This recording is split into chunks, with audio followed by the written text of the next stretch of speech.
Hello po sa inyong lahat mga ka-crypto. Ako po si Pinoy Crypto Trader at sa video na ito ay atin pong pag-uusapan ang tungkol sa balitang ito kung saan si US SEC ay ayan, tinuring na po sina Cardano, Solana at saka si Polygon bilang mga securities. Kaya ayan, maliban po dyan ay meron na rin po silang tatlong kaso laban sa mga crypto exchanges. Ayan, mga crypto exchanges.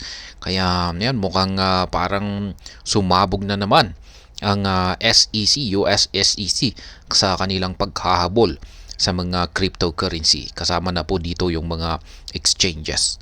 At ayan, bago po tayo magpatuloy ay nais ko lamang po munang bigyang linaw ang aking disclaimer kung saan ang nilalaman po ng video na ito ay hindi po ito isang financial advice. For education and information purposes lamang po ang layunin nito. Maliban po dito ay nais ko na rin pong magbigay babala na wala pong kahit anumang group chat ang Pinoy Crypto Trader. Ayan, sabi po rito ay Cardano, Solana, and Polygon found themselves in the list of crypto assets the SEC labels as securities and 3 legal tussles against crypto exchanges. Ayan.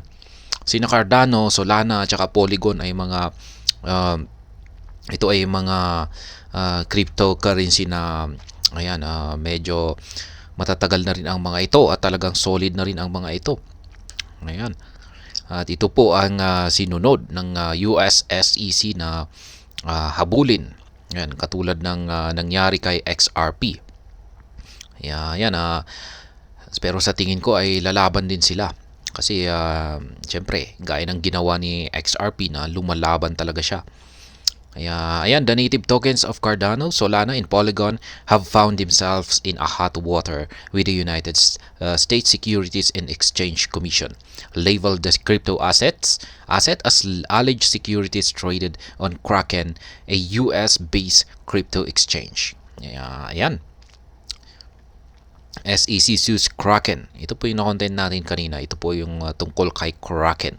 As reported earlier, the US SEC charged Kraken with violating securities laws by operating an unregistered securities exchange, clearing agency, and broker. According to the SEC, the list of alleged securities traded on Kraken includes ADA, Solana, ICP, Matic, Sand, Atom, Algo, CHZ, Mana, Koti, Near, AXS, Filecoin, and other assets. Kaya ayan, ang dami po. Yan ang inaakusahan ng SEC na mga securities. Yan, mga securities daw po na mga crypto assets. Yan dito kay Kraken. Kaya yan, ang dami daw pong yan dahil sa madaming mga crypto assets na considered po nilang kinukonsider po nilang securities dito kay Kraken ay yan, kinasuhan po si Kraken.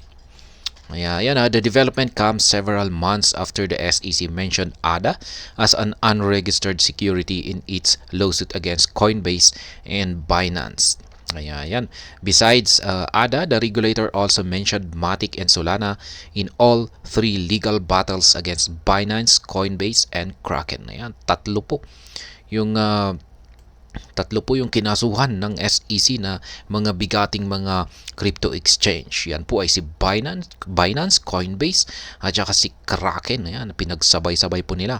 The development suggests that the SEC has resolved that ADA, Solana, and Matic are unregistered securities. However, it will only take a court declaration to change the SEC's narrative. Will SEC go after Cardano, Solana, and Polygon founders?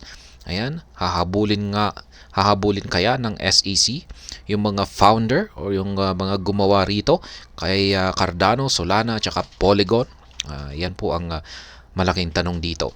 It remains to be seen whether the SEC will take legal actions against the issuers of these coins as it did with Ripple Labs. Recall that the SEC had in December 2020 accused Ripple of conducting the offer and sale of $1.3 billion worth of unregistered securities in the form of XRP.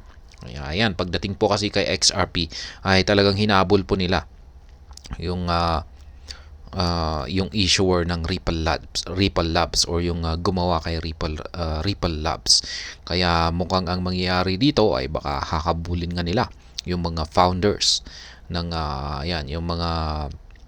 yung Cardano at saka Solana, Polygon at saka syempre yung iba pang mga nabanggit na tinutukoy nilang mga securities. However, the SEC was unsuccessful at giving XRP the security tag as a federal judge declared that XRP in itself is not a security.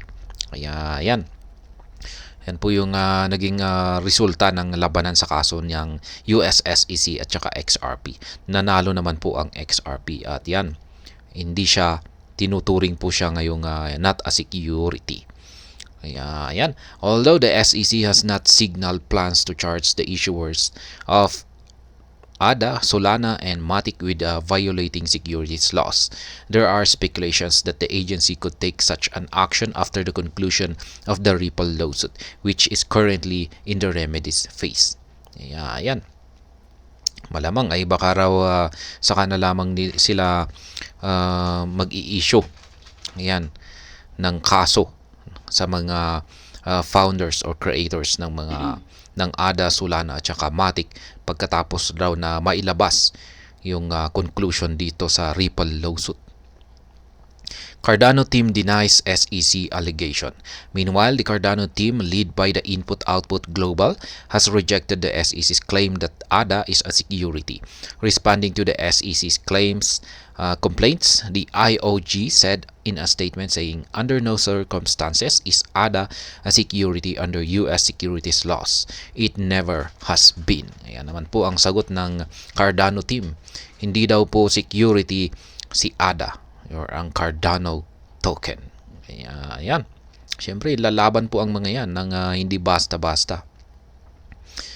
Kaya ayan, talagang halos parang nag-iingay na ngayon ang US SEC. Siguro dahil sa hindi nila kinaya